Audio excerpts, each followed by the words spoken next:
Mr. Eddie ndiye huyo hapo. Amekuja kunitembeza huku kwao.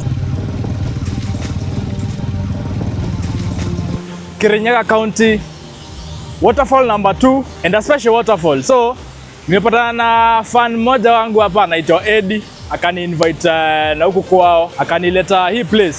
Sasa hii place nishaipitianga. Nilikuwa nakuja kukatiana na huku kwao siku zingine. Lakini sikufaidika.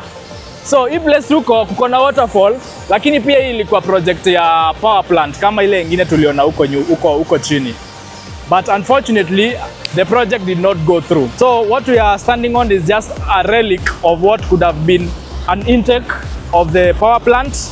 Alafu watu wapate stima, watu wapate power. Hii place pia inaitwa Njugu. Na tumepata actually ndio tu msitu kumenyesha.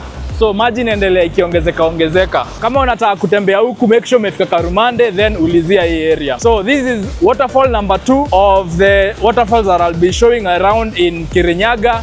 Ukitaka kutembea, we have so many waterfalls. Hii ni River Dhiba as well. Let's see where the next adventure takes us. On to the next one. Kirinyaga County, random location Africa, waterfall number 2.